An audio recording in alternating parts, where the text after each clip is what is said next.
So this very simple trick on your pricing page could potentially double your sales. I recently revisited Robert Cialdini's book Influence, where he talks about the key concepts of persuasion. And I'm on the social proof chapter, and in there he shares a study where a Chinese restaurant on their menu they mark one of their menu items as the bestseller or the most popular. After they added that label to it, the sales of that item doubled.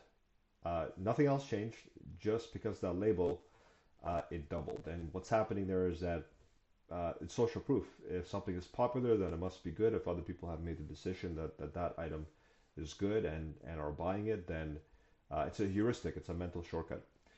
This actually works quite well in other businesses. Uh, for example, here's the New Yorker.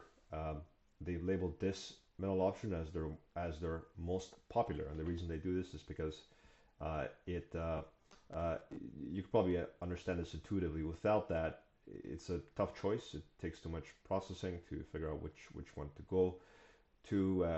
Whereas if they put the most popular label, you know this is the one that most people choose, and not only most people choose, but people do choose this one. This is there's the social proof there.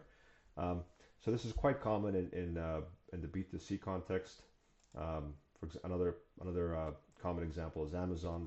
They put the best seller label on whatever is selling the best.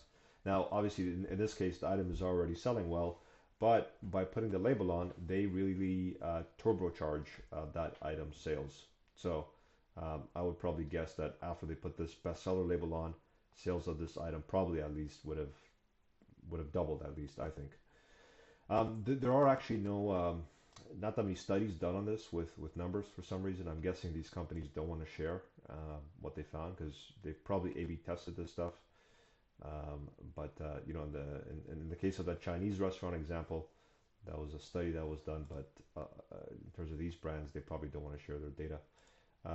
You see them now in B2B. It's a bit less common because in B2B, the buyer decisioning process is a lot more complex, but you still see it in B2B.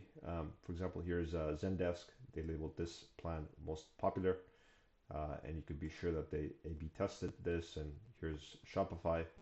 This is their most popular option. You know, sometimes they do their so they test they test this on their if they have three items on their pricing page, they will test this most popular um, option or best value sticker on different options to see what performs best. So here's another example. Um, that's the New Yorker again. Another example and another example where they've done this. So um, in this case, you can see very obviously they're pointing you to purchase this one, not only with the most popular badge, but also with the get 3 months free badge as well. So this does work. These companies do A/B test it. I haven't seen though any studies, especially in the B2B context, since it's less common.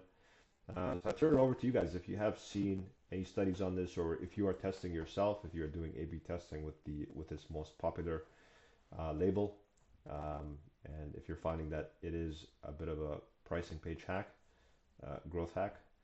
Let me know. I'll be interested to learn about those results, and we could share them with everyone else. So yeah, I just thought that was a very interesting growth hack that anyone can apply, whatever business you're in, from Chinese restaurant to big B2B enterprise SaaS. Just putting the most popular um, label on one of your options does boost sales of that item and increases your total revenue. Okay, guys, thanks for watching, and see you in the next one.